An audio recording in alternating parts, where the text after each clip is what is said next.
Welcome to whistle.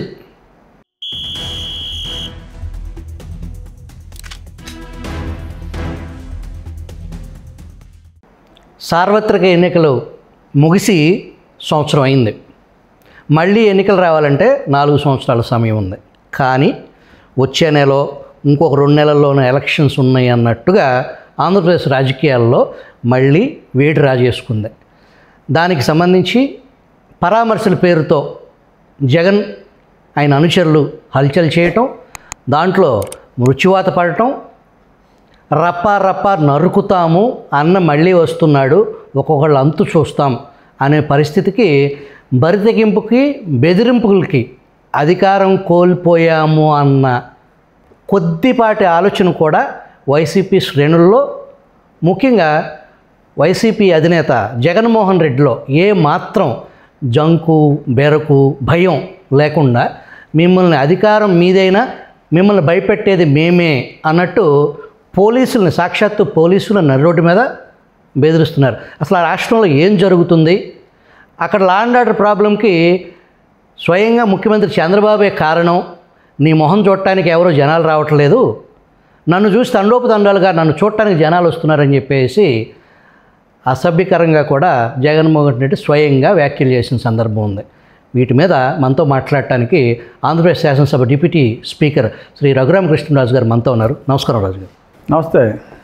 రప్ప రప్ప కోసేస్తాం అనే వ్యాఖ్యలు సంచలనంగా మారాయి. దాన్ని సమర్థించుకుంటూ దాంట్లో తప్పే ఉంది అనేది వైసీపీ అధినేత జగన్మోహన్ రెడ్డి అభిప్రాయం వ్యక్తం చేశారు. దాన్ని ఈనాడు వార్తని ప్రజెంట్ చేస్తే, నిన్నగాక మొన్న అరెస్ట్ చేయి జైలు నుంచి బయటకు వచ్చినటువంటి కొమ్మినేని శ్రీనివాసరావు తన ఛానల్లో కూర్చుని ఈనాడు మీద జగన్ గారు అనని మాటలను అన్నట్టు ఈనాడు దారుణానికి పాల్పడిందని చెప్పేసి ఈనాడు మీద ఆరోపణ చేశారు. దీన్ని అసలు ఎలా చూడాలి ఈ పరిస్థితిని? అంటే ఇక్కడ జగన్మోహన్ రెడ్డి గారు అన్న మాటలు ఆల్మోస్ట్ లైవ్ టెలికాస్ట్లో వచ్చినాయి. ఇంకా తర్వాత మార్ఫింగ్ చేయడానికి కూడా అవకాశం లేకుండా లైవ్ టెలికాస్ట్లోనే వచ్చింది. సో మరి ఒక మాజీ ముఖ్యమంత్రి ఎవడో ఒక ఉన్మాది మతి లేకో మరొక కారణం చేత మాట్లాడి ఉండొచ్చు. ఆ మాట్లాడిన దాని గురించి మరి తన వద్ద ప్రస్తావించినప్పుడు వాళ్ళ రియాక్షను కొంచెం సంస్కారహీనంగా, తీవ్ర అభ్యంతరకరంగా ఉంది. అతను ఏదో సినిమా డైలాగు మాట్లాడితే తప్ప అని కొంచెం వెకిలి నవ్వుతో మాట్లాడినట్టుగా ఆ వీడియో నేను చూసా. అంటే నేను రాజకీయాల గురించి మాట్లాడతా, ఒక ఎమ్మెల్యే ఆ రకంగా ప్రవర్తించటం, ఎందుకంటే ఒక బాధ్యత గల ప్రజాప్రతినిధి, ఒక పార్టీని కూడా తన అధ్యక్షుడిగా ఆయన ఉన్నారు, మరి పులివెందుల నియోజకవర్గానికి కూడా శాసనసభ్యుడిగా ఉన్న వ్యక్తి మరి ఆ రకంగా అలా మాట్లాడకూడదు, తప్పు అని ఉంటే బహుశా మరి వారి స్థాయి పెరుగుండేదేమో. మరి తన స్థాయిని, మరి తనను తాను తగ్గించుకున్నవాడు హెచ్చింపబడుతుడు అన్న ఫిలాసఫీలో మరి ఆయన బాగా తగ్గించుకుని ఫ్లెక్సీ పెట్టిన వాడి స్థాయికి మరి పులివెందుల ఎమ్మెల్యే గారు దిగజారారా అని, అంటే నాకు ఎవరైనా మా ఎమ్మెల్యేలు ఎవరైనా కూడా స్థాయి దిగజారి మాట్లాడినప్పుడు మరి డిప్యూటీ స్పీకర్ స్థానంలో కొంచెం బాధ అనిపిస్తుంది. ఆ రకంగా నాకు బాధ అనిపిస్తూ త్రివిక్రమ్ శ్రీనివాస్ గారిది ఒక సినిమాలో డైలాగ్ గుర్తొచ్చింది. జులాయి సినిమా బహుశా చూసుండొచ్చు జగన్మోహన్ రెడ్డి గారు. అందులో బ్రహ్మానందం గారు జైల్లో ఉంటే బ్రహ్మాజీ వస్తాడు జైల్లోకి. నిన్నెందుకు తీసుకొచ్చారు? దొంగ పాస్పోర్ట్ తయారు చేశాను, అందుకని నన్ను జైల్లో పెట్టారు. అది ఆర్టు అంటే ఆర్టిస్ట్ని కూడా అరెస్ట్ చేస్తారా అని చెప్పి చాలా ఆశ్చర్యంగా, దొంగ పాస్పోర్ట్ తయారు చేయటం అదొక ఆర్టిస్ట్ని కూడా అరెస్ట్ చేస్తున్నారా అని చెప్పి చాలా ఆశ్చర్యపోతారు డాక్టర్ బ్రహ్మానందం గారు. బహుశా ఆ సీన్ బాగా వంట పట్టి ఉండొచ్చు వైఎస్ జగన్మోహన్ రెడ్డి గారికి. అందుకనే చాలా తేలిగ్గా ఆయన ప్రిపేర్ అయినట్టు కూడా ఉన్నాడు ముందే. అది నరుకుతా అంటే నరకటం కూడా గొడ్డలతో నరకటం ఒక ఆర్ట్ అయినట్టు, మరి అటువంటి కళాకారుల్ని ప్రోత్సహించాలన్నట్టుగా మరి వారి మాటలో బాధ అనిపించింది. మా శాసనసభ్యులు ఇంతగా ఎలా మాట్లాడుతున్నారేంటి అని బాధ అనిపించింది. సజావుగా మాట్లాడి ఉంటే అప్రిషియేట్ చేసి ఉండేవాడిని నేను కూడా. ఆయన చక్కటి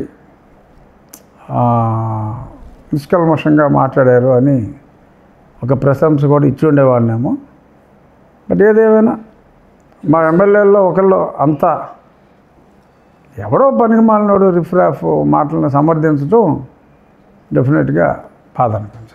అసెంబ్లీలోకి వస్తే అవి మీకు అభ్యంతరకరం అయితే మీరు రికార్డు నుంచి తొలగించేదానికి అవకాశం ఇక్కడ లేదు, ప్రస్తుతం లేదు కదా, ఆయన రావట్లేదు కదా.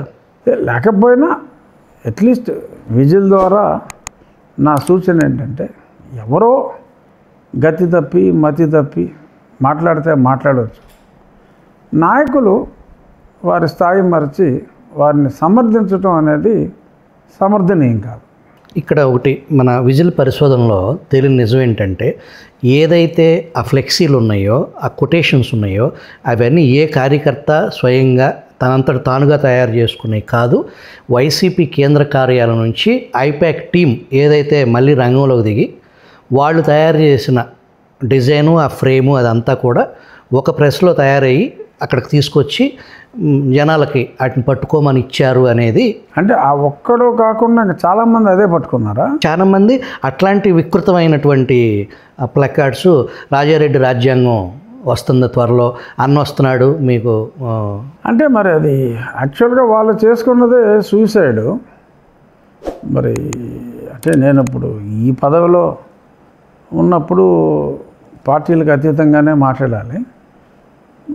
పార్టీలకి సంబంధం లేకుండా మరి అతని పార్టీని అతను ఎలాగ బజారుకి ఇడ్చాలి, ఎలాగ దిగజార్చాలి అని మరి ఆ team so called advisory team or party head office వాళ్ళు మరి కుతంత్రాలు చేస్తే అది వాళ్ళ కర్మ. మరి వాళ్ళు దాని నుంచి ఎంత తొందరగా బయటపడితే ఆ పార్టీకి మంచిది, ప్రజల్లో కూడా కొంచెం రాజకీయ నాయకులు అంటే ఏహేభావం తగ్గే అవకాశం ఉంటుంది. అంటే జగన్మోహన్ రెడ్డి ఏం చేసినా దానికి ఒక లెక్క పక్కాగా ఉంటుంది అనేది పలుసార్లు ఆయన ఏది మాట్లాడినా ఇవాళ అర్థం కాకపోయిన జనాలకి దాని ఆంతర్యం ఏంటనేది ఒక 10 రోజులకో నెల రోజులకో అర్థమయ్యే పరిస్థితి. ఫర్ ఎగ్జాంపుల్ అమరావతి మీద సాక్షిలో ఉద్దేశపూర్వకంగానే అది ముందుగా ప్రీ ప్లానెడ్గా డిస్కస్ చేసుకుని దీన్ని ఇలా చేద్దాము అని చెప్పి చేశారనేది ప్రభుత్వ వర్గాలు భావిస్తున్నాయి. ఉద్దేశపూర్వకంగా చేసిన వ్యాఖ్యల్లో ఈ రెస్పాన్స్ వస్తుంది, దాన్ని డైవర్ట్ చేయొచ్చు అనే ఉద్దేశంగా ట్రాప్ చేశారు అధికార పార్టీ కూటమి ప్రభుత్వం జగన్మోహన్ రెడ్డి ట్రాప్లో. సామెతలు ఉంటాయి, ఎవరు తీసిన గోతులో వాళ్ళే పడతారని, బూమరంగ్ అయింది, చెరపొకర చెడేవని. అది ఎవరు తీసిన వాళ్ళు తీసుకున్న గోతులో వాళ్ళే పడ్డారు. డెఫినెట్గా ప్రజల దృష్టిలో చులకన భావం అయితే వచ్చింది. బట్ ఒక రాజకీయ పార్టీ పెట్టి అంత చులకన భావంకి గురి అవ్వటం దురదృష్టం. మరి అది వాళ్ళ ఎందుకంటే నేను ఇదివరకు అట్లాగా మాట్లాడుకోలేదు కొంచెం. ఎందుకంటే నాకు ఎమ్మెల్యేలు అందరూ సమానం, కాస్త కోస్తో పార్టీలకి అతీతంగానే ఉండవలసిన అవసరం ఈ పదవిలో ఉన్నంతకాలం. సో అంచేత మరి గతంలో త్రిబులార్ ఆ వాడి వేడి వేరుగా ఉంది, ఏంటి ఇలా ఇంత ఆచి తూచి మాట్లాడుతున్నాడని అన్యదా భావించవద్దు. మరి కుర్చీ అలాంటిది. ఆ పదవితో మీ నోరు కట్టేశారు అనేది అంటే లేదు నా నోరు కట్టేశారని అంటలా. అంటే ఈ బాధ్యతలో ఉన్నప్పుడు నేను బాధ్యతగా ఎలా అయితే ఉంటున్నానో విమర్శలు కూడా నేను పెద్దగా చేయట్లా, సూచనలే చేస్తున్నా. ఎప్పుడైనా కూడా పులివెందుల ఎమ్మెల్యేకి సూచనే చేస్తున్నా. Coincidentally is the party president also. So రాజకీయాల్లోనే ఉన్నాం కాబట్టి ఈ పదవిలో ఉన్నప్పటికీ కూడా రాజ్యాంగబద్ధ పదవిలో ఉన్నప్పటికీ రాజకీయం ద్వారానే ఈ రాజ్యాంగబద్ధ పదవి వచ్చింది కాబట్టి రాజకీయాల్ని ఇంతలా కలుషితం చేయటం మనసుకు బాధ అనిపించి కంట్రోల్డ్గా సూచన ఇస్తున్నా అంతే. 5 ఏళ్ల విధ్వంసం పాలన, జగన్మోహన్ రెడ్డి పాలన ఎలా ఉంటుందనేది ఒక మోడల్ సెట్ చేశారు ఆయన. అంతకుముందు దేశంలో కానీ ఉమ్మడి రాష్ట్రంలో కానీ ఆ పరిస్థితి అటువంటి పాలన చూడాల. కానీ 5 ఏళ్ల పాటు మీ పార్టీ కేడర్ కానీ, జన సైనికులు కానీ, సామాన్య ప్రజలు కానీ అనేక ఉక్కపోతలకి, ఇబ్బందులకి గురయ్యారు. ప్రజల్లో కూడా అసహనం, మీ కేడర్లో ఇంకా తీవ్రమైన నా అంత ఉక్కపోతకైతే ఎవరో గురి కాల. మీ ఉక్కపోతకి డీటెయిల్డ్గా వెళ్ళాలి. అసహనం గురవుతున్న పరిస్థితుల్లో మీ ప్రభుత్వం ఇది మాది మంచి ప్రభుత్వం అని 1947 మోడల్ విధానాలనే అమలుపరచడం వర్కౌట్ అవ్వదు జగన్మోహన్ రెడ్డి పాలిటిక్స్ ముందు అనేది గ్రౌండ్ నుంచి వస్తున్న విమర్శ. దాన్ని ఎలా చూడాలి రాజు గారు? విమర్శలు సహజం. ఇవాళ ఈనాడులో కూడా కార్టూన్ చూశాను. యోగాంధ్రలో మా సీఎం గారు బిజీగా ఉన్నారు, ఇక్కడ ఈ రప్ప అని అదని ఇదని చుట్టూ రకరకాల మాటలన్నీ కూడా వచ్చినాయి. ఏం పోనీ అది నిజం అనుకున్నా ఇంకెంత ఎల్లుండికి రేపుడికి అయిపోతుంది కాబట్టి బహుశా ఎల్లుండి నుంచి ఆ యోగనద్దులోంచి బయటకు వచ్చి మీరు రప ఎల్లుండి కాక ఎందుకు రేపు 21వ తారీఖు 7:30కి అయిపోతుంది యోగనిద్ర యోగాంధ్ర. సో యోగాంధ్ర అయిపోయిన తర్వాత డెఫినెట్గా మళ్ళీ ఇదే ఈనాడు మీ ప్రభుత్వ యాక్షన్ బట్టి నిద్రలోంచి బయటకు వచ్చేసి యోగాంధ్రలోంచి బయటకు వచ్చేసి వీరోచితంగా ఉన్న కార్టూన్ వేయాలని కోరుకుంటారా మీరు? అంటే మళ్ళీ ఇప్పుడు నాకు చాలా విషమ సమస్య తీసుకొస్తున్నారు మీరు. నేను అలా బ్యాలెన్స్డ్గా ఉండాలి. లేదంటే ఇప్పుడు మీరు కొంతమంది రాజకీయ నాయకులను తిట్టినట్టే ప్రజలు కొద్దిమంది అంతగా తిట్టుకునే అవకాశం నేను ఇవ్వను. కానీ అది సమయం మనం పాటించవలసిన అవసరం ఉంది. మాటల విషయంలో చాలా అదుపులో పొదుపుగా మాట్లాడవలసిన పరిస్థితి. కానీ అర్థమయ్యేలా చెప్తాను. You can go head. I try to balance అనమాట. కంట్రోల్ అని జూనియర్ ఎన్టీ రామారావు అంటాడు అలా. అదేదో సినిమాలో బహుశా మీకు సినిమా నాలెడ్జ్ ఎక్కువ ఉంది. నాకు రావుగోపాలరావు గారు అంటారు dialogue, for suppose Jaganmohan Reddy మళ్ళీ అధికారంలోకి వస్తే మీ పార్టీ కార్యకర్తల పరిస్థితి ఎలా ఉండబోద్ది అని కార్యకర్తలు ఊహించుకుంటే భయభ్రాంతులు అయ్యే పరిస్థితి. ఫర్ సపోజ్ ఆ పరిస్థితి వస్తే ఏం జరిగింది సార్? రానేమో మేము అంతా ఉన్నాగా. నెవర్ అగైన్ జగన్ ఎవరో స్లోగన్ అది. ఆ స్లోగన్ కాపీ కొట్టడం కరెక్ట్ కాదు. వీ విల్ స్టే బ్యాక్ అంతే. ప్రజాస్వామ్యంలో గెలుపోటములు సాధారణం. కానీ నిండా సంవత్సరం గడవలేదు.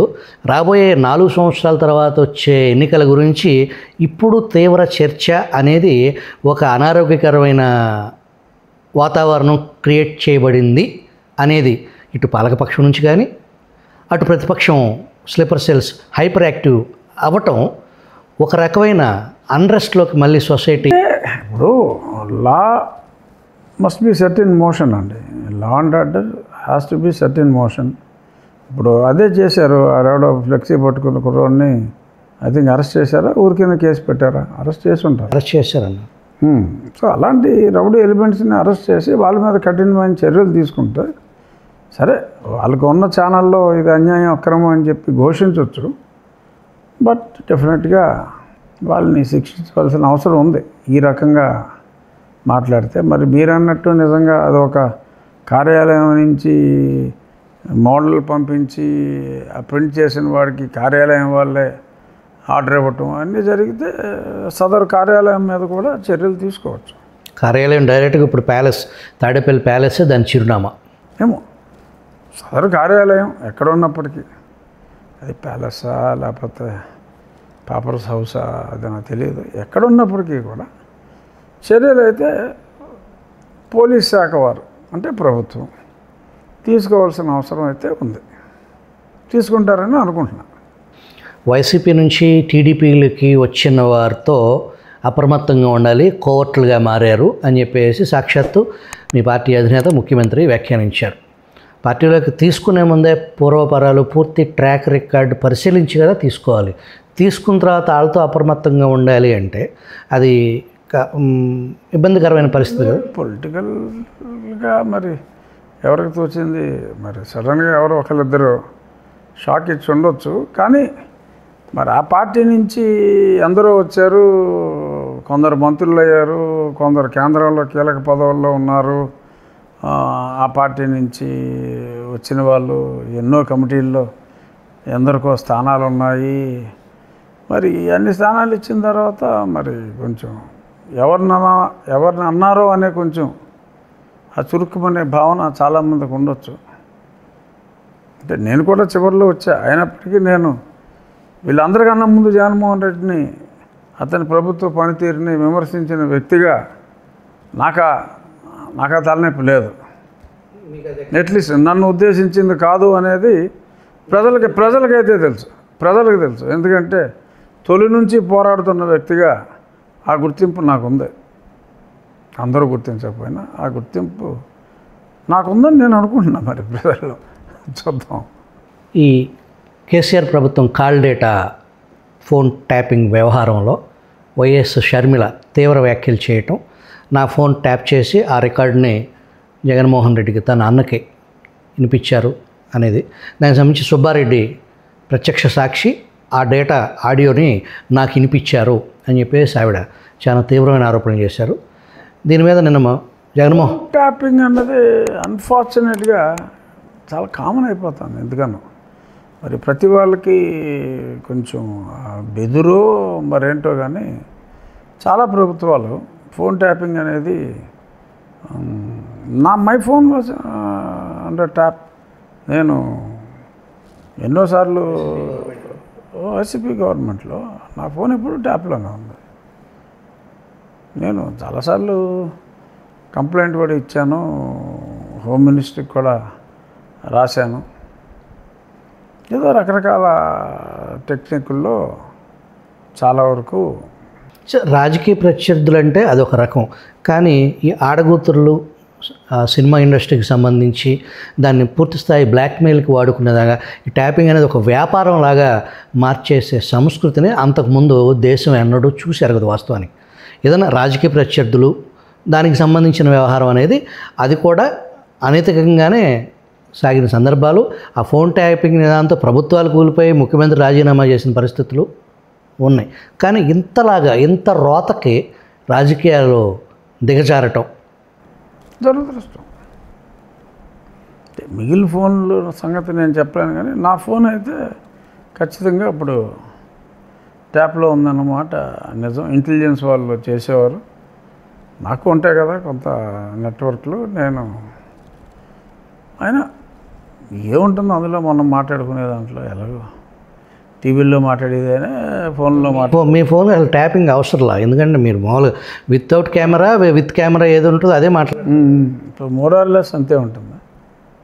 కొంత సెన్సార్ ఉండొచ్చులేండి కెమెరా ముందుకు వచ్చినప్పుడు, బట్ మోరార్లెస్ అంతే ఉంటుంది. ఈ ఏదైతే ఫోన్ ట్యాపింగ్కి సంబంధించి ఒక విలేకరు నిన్న జగన్మోహన్ రెడ్డిని ప్రశ్నించారు, మీ చెల్లెలు ఇట్లా మీ మీద విమర్శ చేస్తుందని. షర్మిలమ్మ అక్కడ పార్టీ పెట్టింది కాబట్టి వాళ్ళు ఏమన్నా ట్యాప్ చేశారేమో అని ఆయన వ్యాఖ్యానించారు. అంటే దాని లైట్గా అవన్నీ ఓకే, ఇట్స్ ఓకే చేస్తారు అంటే జనరల్గా ఏ స్టేట్కి ఆ స్టేట్ చేయటం సహజం అన్న భావనలో మాట్లాడారేమో అని నాకు అనిపించింది. అదేదో మంచి పనిలాగా, అంటే హక్కులాగా. ఆ స్టేట్లో పార్టీ పెట్టినప్పుడు వాళ్ళు ఏదో చూసుకుని ఉంటారులే అన్నట్టు. అలా ఇక్కడ ఎవరన్నా పార్టీ పెట్టినా లేకపోతే ఇక్కడ ఎవరన్నా ఆయనకి వ్యతిరేకంగా మాట్లాడినా దాన్ని ఉంది సహజమే కదా అన్నట్టుగా మరి ఆయన ఏమన్నా అన్నారేమో, నాకైతే అలా అనిపించింది. జగన్మోహన్ రెడ్డి ముఖ్యమంత్రిగా ఉండగా మిమ్మల్ని భౌతికంగా అంతం చేయటానికి ఒక ప్రణాళిక రచిస్తే జగన్మోహన్ రెడ్డి ఇంట్లో మీ మనిషిని ఒక గూఢచారిగా పెట్టి ఆ గూఢచారి ద్వారా జగన్ మీ పట్ల ఏం స్టెప్లు వేస్తున్నాడు అనే సమాచారాన్ని తెప్పించుకుని మీరు ఆ ప్రాణాపాయం నుంచి తప్పించుకున్నారనేది ఒక న్యూస్ అనేది బయటకు వచ్చింది. దాంట్లో నిజం ఉందంటారా? రెండువి, ఒకటి మీ మీద భౌతికంగా మిమ్మల్ని అంతమొందించాలనే జగన్మోహన్ రెడ్డి ఆలోచన ఒకటి, రెండు దాని ముందస్తుగానే మీరు పసిగట్టారు అనేది. అంటే నాకు కొంత ఇన్ఫర్మేషన్ తెలిసిన మాట వాస్తవం, కానీ నేను ఎవరిని ప్రవేశపెట్టలా. అనుకోకుండా నాకు ఇన్ఫర్మేషన్ వచ్చింది. ఈవెన్ నా అరెస్ట్కి ముందు కూడా నాకు ఒక 2 రోజుల ముందు నాకు ఆ సోర్స్లో ఫోన్ వస్తే నేను నమ్మలా. ఏంటి అపోజిట్ పాసిబుల్, అసలు నేను మాట్లాడిన దాంట్లో ఏముంది, నేను మాట్లాడిన దాంట్లో తప్పే ఉంది. సో నేను నమ్మలా. నాకు హింట్ వచ్చిన మాట వాస్తవం, తీసుకెళ్తారు, చాలా ఇబ్బంది పడతారు అని ఫోన్ వచ్చిన మాట వాస్తవం.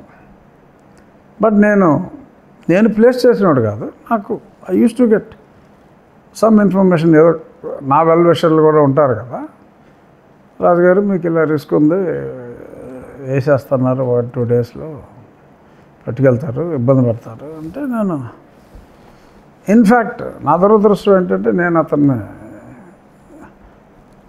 మందలించాను కూడా, ఏ బుద్ధి ఉందో బుద్ధి లేదో ఏం మాట్లాడుతున్నావు. ఐపీఎస్ మీ కేసు విషయంలో, మిమ్మల్ని కస్టోడియల్ టార్చర్ విషయంలో ఏదైతే కేసు నమోదైందో, ఐపీఎస్ సునీల్ కుమార్ని అరెస్ట్ చేయకపోవటం, అటు నుంచి కనీసం విచారణకు కూడా పిలవకపోవటం, మీలో నిద్రపోతున్న సింహం త్వరలో బయటకు వచ్చి గర్జించే అవకాశం ఉందా? నేనేమి నిద్రపోలా. త్వరలో బయటకు వచ్చి గర్జించడానికి నేను చాలాసార్లు చెప్పా, గర్జించవలసిన అవసరం లేదు. బట్ ఇప్పుడు వరకు అతన్ని కనీసం పిలవకపోవటం అనేది సమంజసం కాదు అని చెప్పి నేను చాలా సమావేశాల్లో చెప్పా. మరి ఎందుకనో మరి ఇప్పుడు ఒకసారి A1 కింద ఉన్న తర్వాత సరే ఎవరెవరినో మాట్లాడి చివరిలోనే మరి అతన్ని పిలుస్తారా? ఈలోపు అతను ఉడతూపులు ఊపుతున్నాడు, నా వెనక ఒక సైన్యం ఉంది, అది ఇది అని చెప్పి. ఆ ఉడతూపులకి ఏమన్నా మరి ఉడతూపుల్ని చిరుత ఊపులు అని చెప్పి, ఆ చిరు ఊపుల్ని చిరుత ఊపులు అని చెప్పి ఎవరైనా భావిస్తున్నారా తెలియదు. బట్ నేనైతే డెఫినెట్గా కనీసం పిలవని కూడా పిలవకపోవటం ఆ ఇష్యూలో డెఫినెట్గా నేను ఐఎమ్ డిసప్పాయింటెడ్. పర్హాప్స్ మరి పోలీసుల విచారణ అలాగే ఉంటుందేమో నాకు తెలియదు. బట్ నా డిసప్పాయింట్మెంట్ వరకు I have to openly admit. అయిష్టంగానే కొంత ఇష్టంగా డిప్యూటీ స్పీకర్ కుర్చీలో రఘురామ కూర్చున్నారు. ఆయన సేవలను రాష్ట్ర వ్యాప్తంగా కూటమి ప్రభుత్వం సరిగా ఉపయోగించుకోవటం లేదు. ఆయన మంత్రికి మంత్రిగా పనిచేయడానికి ఆయనకి పూర్తి అర్హత ఉంది అనేది గ్రౌండ్ నుంచి వినిపిస్తున్న మాట. మీకు మంత్రి పదవి ఆ తొలి విడత దక్కకపోవటం వెనక అసంతృప్తి ఏమైనా ఉందా మీకు? అంటే ఇంతమంది కూడా ఒకళ్ళిద్దరు అడిగారు. నాకు అయిష్టంగా అయితే ఈ పదవి నేను తీసుకోవాలి, అయిష్టంగా కాదు. నేను it's a respectable post, so constitutional post, ఇది అయితే నేను అయిష్టంగా తీసుకోవాలా. కానీ 12వ తారీఖు ప్రభుత్వం ఫామ్ చేసినప్పుడు ఖచ్చితంగా నేను ఉంటాను అని మటుకు అనుకున్నా. అసలు అనుమానం రాలా. వీళ్ళు జగన్మోహన్ రెడ్డి నిన్ను అరెస్ట్ చేసి కొడతాడరా బాబు అని మెసేజ్ వస్తే అని నాకు ఎలాగ అనుమానం రాలేదు. ఇక్కడ కూడా వీళ్ళు నన్ను క్యాబినెట్లోకి తీసుకోరు అన్న ఆలోచనే నాకు రాలా.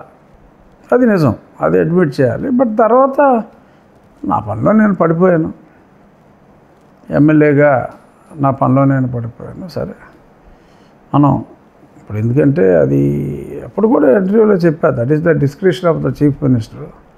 ఆయన ఆనిముత్యాలను ఎన్నుకుంటారు.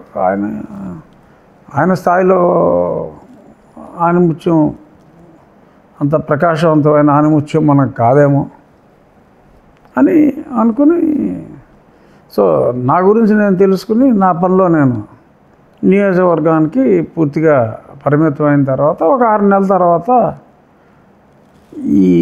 ఈ పోస్ట్ సీఎం గారు ఆఫర్ చేయటం జరిగింది. అది నేను అయిష్టంగా కాదు, ఇష్టంగానే ఒప్పుకుంటాను. త్వరలో క్యాబినెట్ ఎక్స్పాన్షన్ ఉంటుందని వార్తలు వస్తున్నాయి. మీకు అవకాశం ఉందనేది కూడా ఆ వార్తల నేపథ్యం. మీకేమైనా సంకేతాలు ఏమీ సంకేతం లేదు. ఎందుకని ఒకసారి నేను షాక్ తిన్నాను కాబట్టి అనుమానం లేదు కదా, అవుతాననుకున్నాను, షాక్ తిన్నాను. సో మళ్ళీ నేను షాకులు తినడానికి ప్రిపేర్డ్గా లేను. అందుకని నేను దాని గురించి ఆలోచించడం మానేశాను.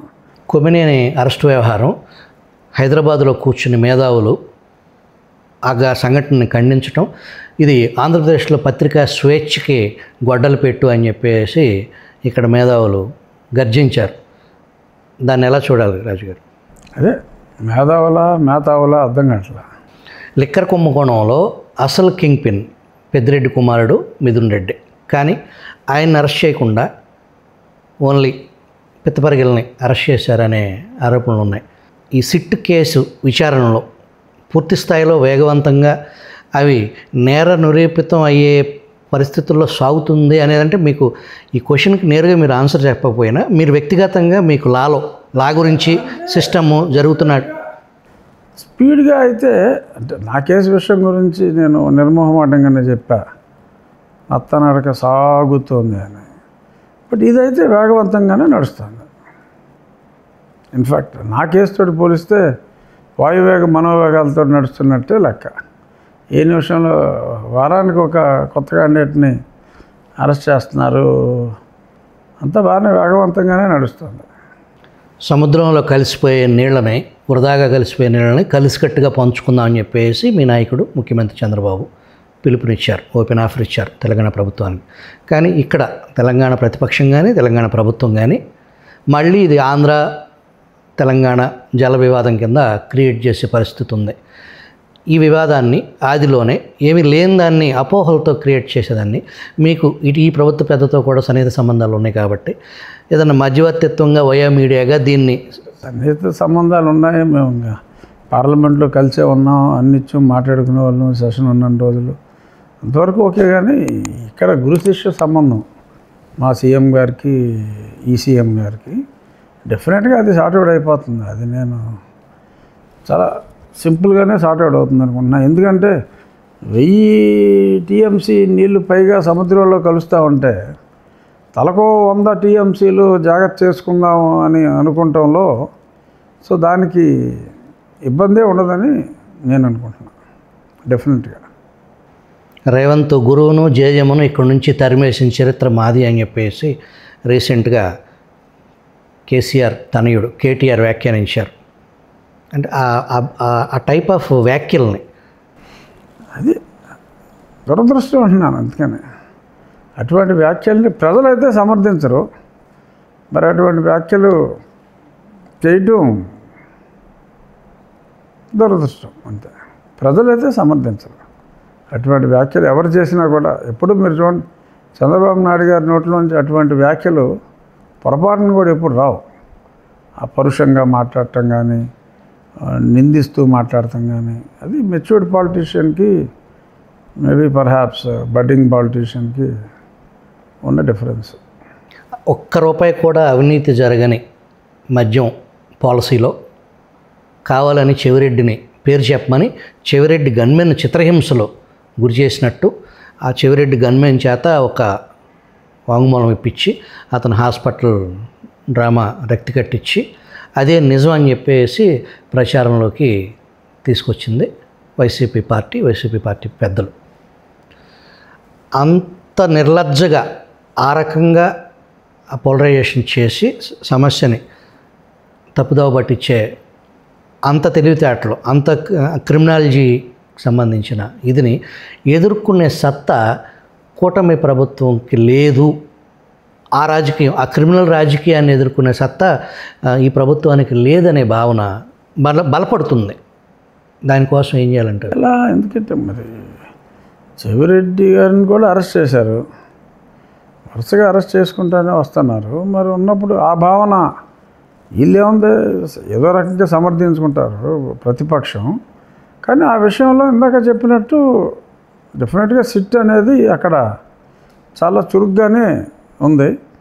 ఇందులో కుంభకోణం జరిగిందని చెప్పి నేను కనీసం నా 12-1300 రచ్చబండల్లో కనీసం 100-150 రచ్చబండల్లో నేను అట్లీస్ట్ ఈ మద్యం అంతా విపరీతమైన దందాలు నడుస్తున్నాయి, విపరీతమైన కుంభకోణాలు ఉన్నాయి, ఎంతో మనీ ట్రాన్స్ఫర్ అవుతుందని చెప్పి నేను ఇన్ఫ్యాక్ట్ పార్లమెంట్లో కూడా మాట్లాడా.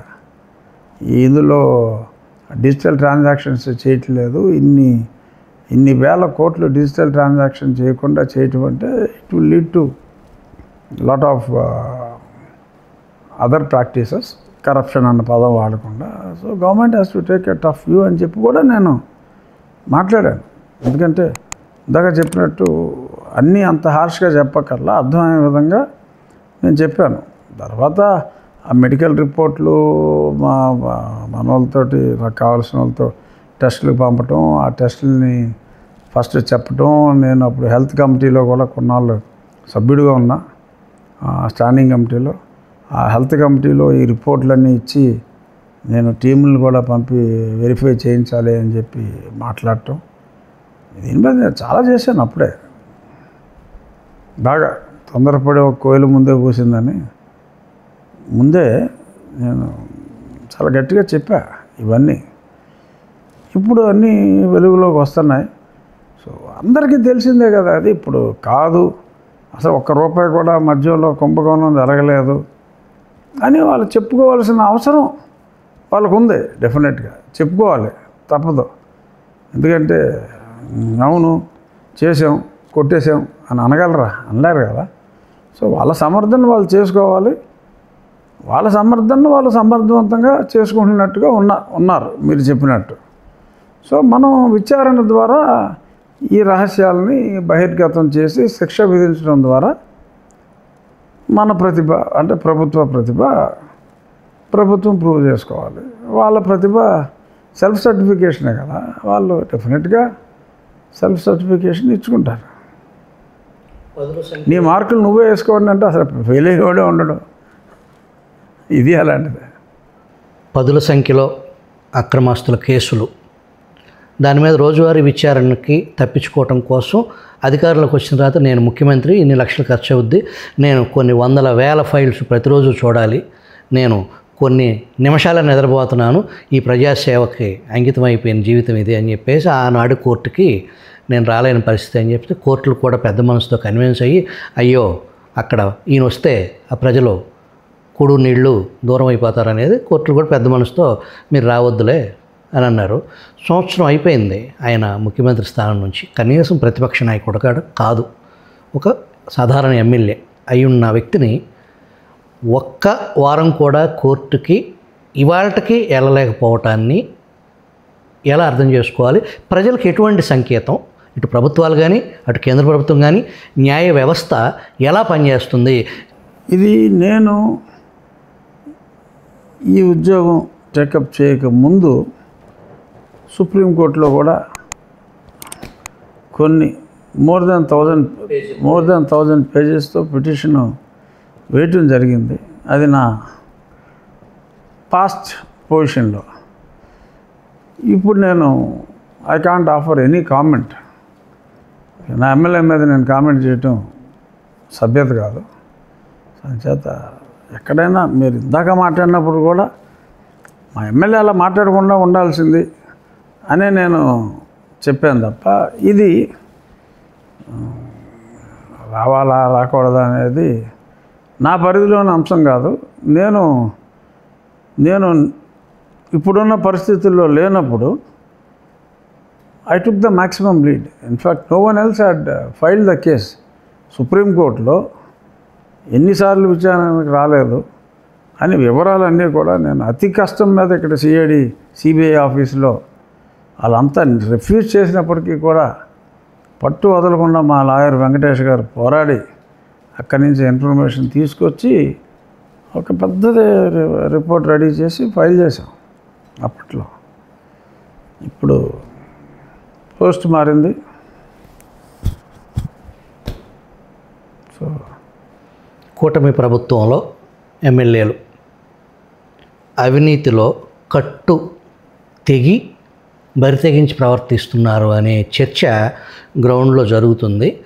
అది కట్టడి చేయకపోతే కూటమి ప్రభుత్వానికి మాయన మచ్చగా చెడ్డ పేరుగా వచ్చే ప్రమాదం ఉందని చెప్పేసి మీ పార్టీ కేడర్ కానీ సాధారణ ప్రజలు కానీ ఆందోళన చెందుతున్నారు.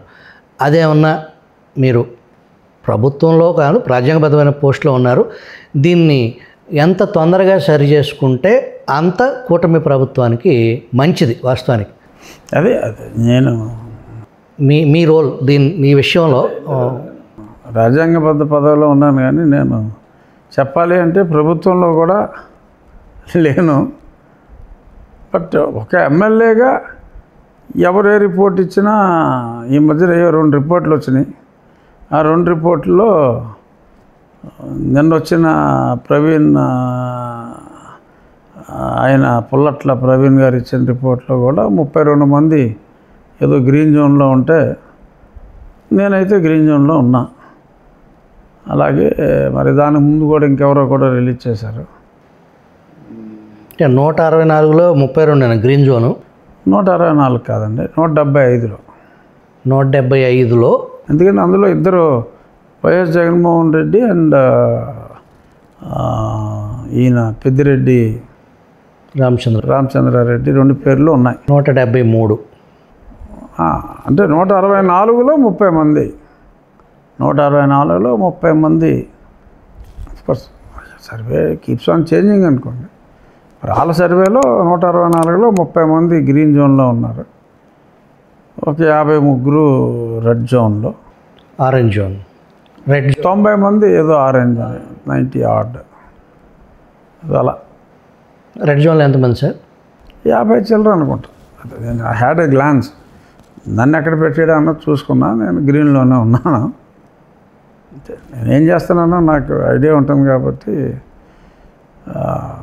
సో మీరైనా ఒకసారి వెళ్ళి 100 మందితో మాట్లాడవచ్చు every nook and corner. So నా పని అయితే నేను నిధుల కొరత ఉన్నప్పటికీ I'm able to do excellent work. నాకు ఒకటే ఒక కాలేజ్ ఉంది, ఆ కాలేజీకి ఎల్ఐసి నుంచి 1,10,00,000 రూపాయల బిల్డింగ్కి గ్రాంట్ తీసుకొచ్చాం. స్కూల్స్కి కొన్ని బ్యాంక్స్ నుంచి గ్రాంట్ తీసుకొచ్చా. వాటర్ ట్రీట్మెంట్ ప్లాంట్స్కి ఇంకొన్ని బ్యాంకుల నుంచి ఒక 25 విలేజెస్కి తీసుకొచ్చాను. అలాగే ఇంకో 15 విలేజెస్కి నా ఫ్రెండ్స్ నుంచి నేను కొంత కంట్రిబ్యూట్ చేసుకుని డ్రింకింగ్ వాటర్ ప్రాబ్లం లేకుండా ఎవ్రీథింగ్ ఈజ్ విజిబుల్. ఈ కాలువలు బాగు చేయటం కానీ, ఇప్పుడు ఈసారి 10 రోజుల ముందే నార్మల్ వేసుకున్నారు. మామూలుగా జూలై ఎండ్ కానీ లేవు, ఆల్రెడీ దే స్టార్టెడ్. ఎందుకంటే కొంచెం ముందుగానే మెజారిటీ ఇంకా ఉన్నాయి, ఇంకా పనులు నడుస్తున్నాయి కాలువలో, డ్రైన్లో. బట్ ఈ స్టేజ్కి ఈ నార్మల్గా ఇబ్బంది లేకుండా ఎప్పుడు ఉంది. ఇంకొక 20 డేస్లో అన్నీ కంప్లీట్ అవుతాయి. అంటే ఇవన్నీ నాకు నార్మల్ ఏంటో కూడా తెలియదు, టు బి వెరీ హానెస్ట్. ఇవన్నీ సో మనల్ని ఒక రకంగా బ్లెస్సింగ్ ఇన్ డిస్గైజ్. మరి నేర్చుకోవడానికి కూడా మనకి నేను ఊహించినట్టు ఏ పదవి రాకపోయినా కూడా నేను ఇవన్నీ కూడా గ్రాస్ రూట్ లెవెల్లో 5 days a week I'm in my constituency. Weekend Saturday Sunday హైదరాబాద్కి వచ్చి ప్రయత్నం చేస్తాను, ఒక్కోసారి అది లేదు. బట్ 5 రోజులు అయితే నేను ఎవ్రీ వీక్ కాన్స్టిట్యున్సీలో ఉంటున్నాను ప్రజలందరితో. నాట్ ఓన్లీ ఇది, any so many other issues కూడా on the spot. CC cameras మొత్తం entire constituency I'm getting it wide. ముందు కేబుల్ నెట్వర్క్ ఫస్ట్లో దీన్ని స్టేట్ గవర్నమెంట్ ఇది ఫైబర్ గ్రిడ్, ఫైబర్ నెట్ ఏదో వాడదాం అనుకున్నాం. అదే అంతంత మాత్రంగా నడుస్తుంది. సో మేము ఒక 140 కిలోమీటర్ల సొంత గ్రిడ్ కేబుల్ రన్ చేసి కేబుల్ మొదలు పెడుతున్నాం. ఆర్డర్ ఇచ్చాం, ఇంకొక 1 weekలో డెలివరీ వస్తుంది. 15 రోజులు 20 రోజుల్లో లే చేసేయచ్చు మొత్తం throughout the constituency. We will be having our own cable network పెట్టి కెమెరాస్ అన్నీ ఫిక్స్ చేసి ఇంపార్టెంట్ కోడల్లో అన్నింటిలో చిటుకుమన్నా తెలుస్తుంది.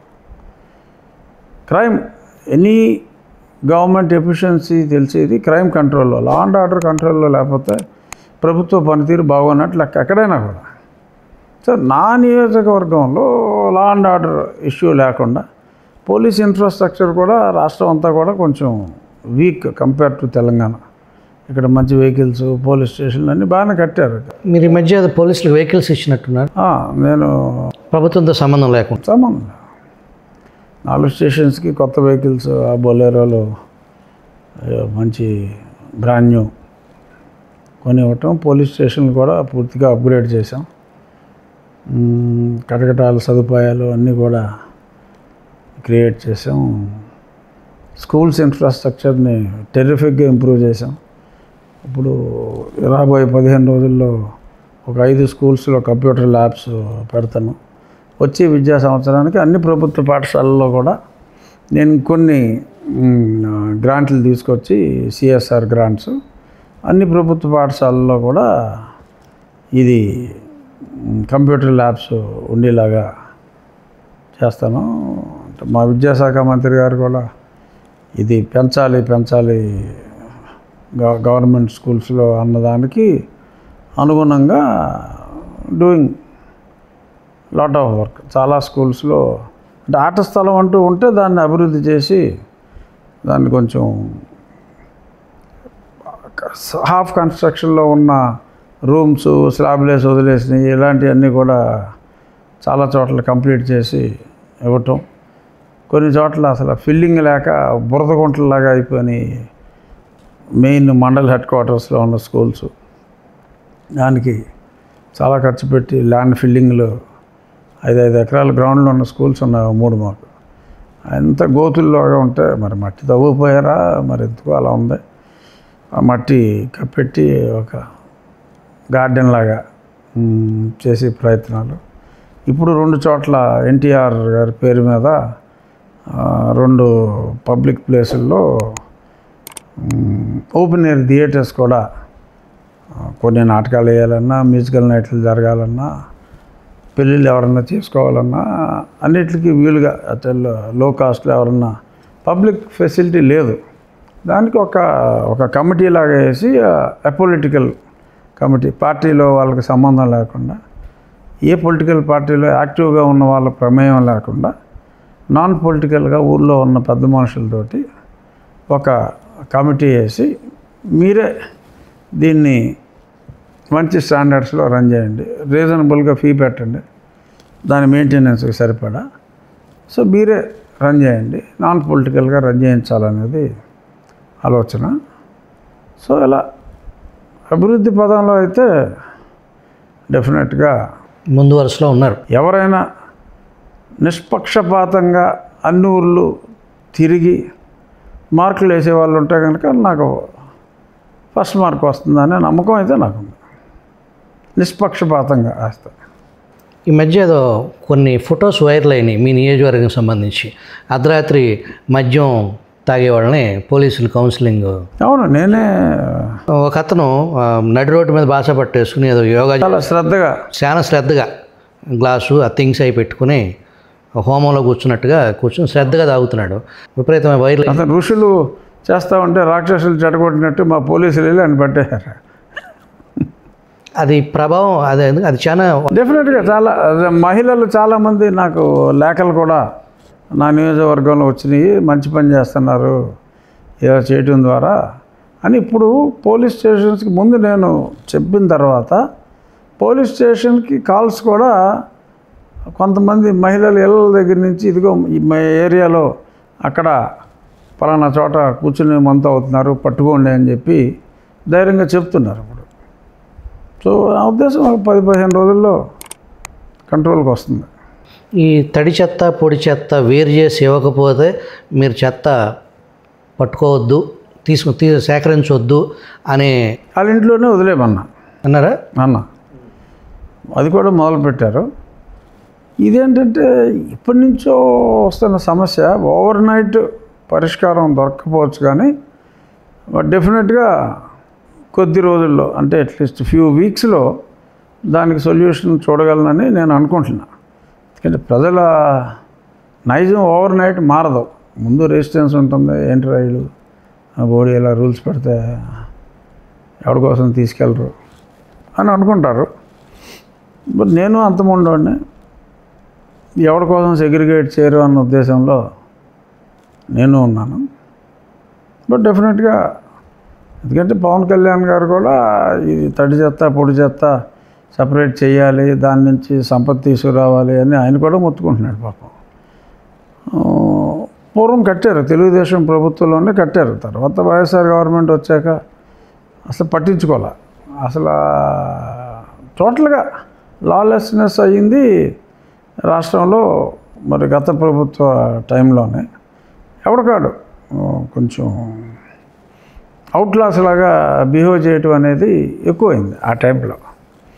సో ఇప్పుడు మళ్ళీ 5 ఏళ్ళ అలవాటు ఒకేసారి పోవాలి అంటే కష్టం.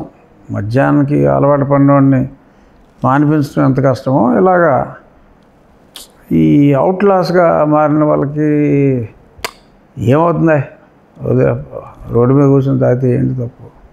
ఈ గత 5 సంవత్సరాల్లో ఈ ప్లాస్టిక్ చెత్తలన్నీ కాలువగట్ల మీద వేయటం విశృంఖలంగా పెరిగిపోయింది.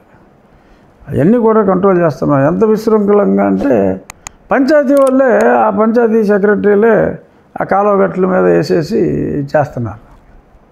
సో అంత దరిద్రంగా తయారైంది. నేను నా కాలువగట్లే కాకుండా నేను వెళ్తున్నప్పుడు మొన్న ఏదో వెళ్తూ ఉంటే నాకు గణపవరం అనే పెద్ద మేజర్ పంచాయతీలో ఆ పంచాయతీ వాళ్ళే వేసేస్తున్నారు పంట కాలువగట్ల మీద. సో అది నా నియోజకవర్గం కాదు. అయినప్పటికీ నేను ఆ ఎమ్మెల్యేకి ఫోన్ చేసి గట్టిగా చెప్పాను, నువ్వు కంట్రోల్ చేసుకోకపోతే ఇబ్బంది పడతావు, ప్రజలు ఇబ్బంది పడతారని. మా కలెక్టర్ గారితో కూడా మా మేడం నాగరాణి గారని మా కలెక్టర్, ఎక్సలెంట్ కలెక్టర్ ఆవిడ.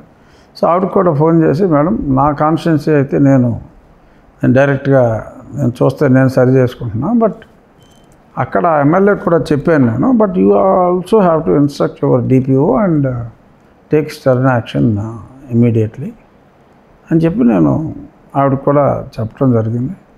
చూస్తున్నాం అంటే ఒక ఇండివిజువల్గా వ్యవస్థలో మార్పు తీసుకురావటం అనేది అంత ఈజీ కాదు, బట్ అంత కష్టం కూడా కాదనేది నా నమ్మకం. అట్ ద సేమ్ టైం నేను డిప్యూటీ స్పీకర్గా నాకు ఒక కొంత ఊరటనిచ్చే అంశం ఏంటంటే, నేను పిటిషన్స్ కమిటీకి చైర్మన్ని. ఆ పిటిషన్స్ కమిటీ గురించి అవేర్నెస్ తీసుకొచ్చాం. 2 మీటింగ్లు అయినాయి. మళ్ళీ రేపు వచ్చే వారంలో కూడా ఈ బెట్టింగ్ యాప్స్ మీద, గ్యాంబ్లింగ్ యాప్స్ మీద చర్యలు తీసుకోవాలి అని చెప్పి చాలా పిటిషన్స్ వస్తే కూడా మేము I called DG and home secretary for the meeting. అలాగే రైట్ టు ఎడ్యుకేషన్లో కూడా మరి చాలా స్కూల్స్ రైట్ టు ఎడ్యుకేషన్ 25% సీట్లు ఇవ్వాలి పేదవారికి, ఎకనామికల్లీ బ్యాక్వర్డ్ వాళ్ళకి ఉచితంగా. సో అది ఎంతవరకు ఇంప్లిమెంట్ అవుతుంది. సో దాని ముందు రైస్ కార్డులు సెపరేట్ చేయాలి, హెల్త్ కార్డ్ సెపరేట్ చేయాలి. హెల్త్ కార్డ్ అందరికీ అవసరం ఉంది, రైస్ కార్డు అందరికీ అవసరం లేదు. అవసరం లేని రైస్ కార్డ్ని అవసరమైన హెల్త్ కార్డుకు కూడా మీరు లింక్ పెడితే హెల్త్ కార్డ్ కావాల్సిన వాళ్ళందరూ కూడా రైస్ కార్డ్ అక్కర్లేకపోయినా తీసుకుని స్మగ్లింగ్ ఎక్కువ అవుతుంది. సో అక్కర్లేని వాడికి రైస్ కార్డు సపరేట్ చేయాలి, ఇది సపరేట్ చేయాలి. సో అని దాని గురించి కూడా మాట్లాడటం. అక్కడ ఐఎమ్ ఏబుల్ టు డూ, అంటే I'm trying my best to bring in good. అంటే అక్కడ డైరెక్ట్గా మేము చేయగలిగేది ఏమి ఉండదు, బట్ ఆ కమిటీ అసెంబ్లీలో చర్చకు పెట్టచ్చు. దాని మీద స్పీకర్ గారు చర్చకు పిలిస్తే వీ కెన్ రిక్వెస్ట్ ప్రభుత్వాన్ని, ఇదిగో చట్టాన్ని మార్చండి, ఈ రకంగా ప్రజల అభిప్రాయం ఎలా ఉందని తెలియజేయటం చేయొచ్చు. సో ఇటువంటి మార్పులకి ఆ పిటిషన్స్ కమిటీ గత 5 సంవత్సరాలు ఒకసారి కూడా కూర్చోలే, దురదృష్టం. పరిష్కరించాలనే ఉద్దేశం, ప్రజల సమస్యల పట్ల పరిశీలన, అవగాహన అయితే ఉంది నాకు పూర్తిగా. ఎందుకంటే ఎవ్రీ డే మార్నింగ్ నుంచి నైట్ వరకు I keep on interacting with people కదా. సో అలా సమస్య ఏంటి, ఓవరాల్గా మ్యాక్రో లెవెల్లో సమస్యలు ఏంటి, మైక్రో లెవెల్లో సమస్యలు ఏంటి అనేది ఒక సంపూర్ణమైన అవగాహన ఇంతకుముందు ఉంది.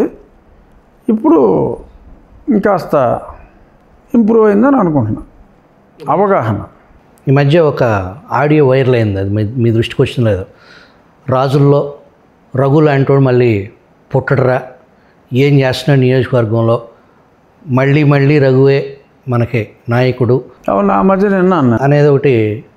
మిమ్మల్ని మీ ప్రత్యర్థులు కూడా ఇప్పటివరకు ఇట్లాంటి రాజును చూడలేదురా మనం అనేలా మీ ప్రత్యర్థులు కూడా నిజమే మగవాళ్ళలాగా పనిచేస్తున్నాడు అని ఉన్ని కాన్స్టిట్యున్సీలో మీరు చేసే పనులు, కార్యక్రమాలు, మీ ఆలోచనలు ఎమ్మెల్యే మీకేం హెడ్ మాస్టర్ లాగా అనేదాన్ని ఓవరాల్గా మీకు ఒక మంచి గుర్తింపుని ప్రత్యేకించి రాజు విన్నా. అదేంటంటే కొంచెం అదే మా జిల్లా స్టైల్ ఉంటుంది కదా, ఈడమ్మ ఇలాంటి మాటలన్నీ కామన్. అది మనం తిడుతున్నట్టుగా గౌరవంతో కూడిన ప్రేమతో కూడిన ఈడమ్మ బాగా చేస్తున్నాడు అలా అలాంటి నిందగా కనిపించే ప్రశంసలు ప్రేమ. అది దాంట్లో దాగి ఉన్నది అంతిమంగా అంతులేని ప్రేమ. దాని ఇంటెన్సిటీ, దాని తీవ్రతను చెప్పడానికి. మేము కూడా చిన్నప్పుడు ఏదో సినిమాలో రామారావు ఏం చేశాడురా అడుగుడనే అనుకుంటాం జనరల్గా. అలా అనుకున్నప్పటికీ ఎస్ డెఫినెట్ నేను విన్నా. థ్యాంక్ యూ వెరీ మచ్ రాజు గారు, చాలాసేపు. Thank you. తర్వాత మీకు చిన్న అభినందన. ఇప్పుడు మీ ఓపెనింగ్ వచ్చినప్పుడు అంతా 3 నెలలు కూడా ఇంకా కంప్లీట్గా 3 నెలలు కంప్లీట్ కాలేదు, 75 రోజులు యాక్షన్లో దిగి. సో డెఫినెట్గా ఆ విజిల్ అనేది ఈ డిజిటల్ మీడియాలో so you got your place now. డెఫినెట్గా విజిల్ అంటే ప్రస్తుతానికైతే తెలియని వాళ్ళు ఎవరు లేరు. షార్ట్ టైంలో విజిల్ని ఇంత బాగా ఇంత గట్టిగా వినిపించగలిగినందుకు మీ విజిల్ని మీకు కూడా నా అభినందనలు.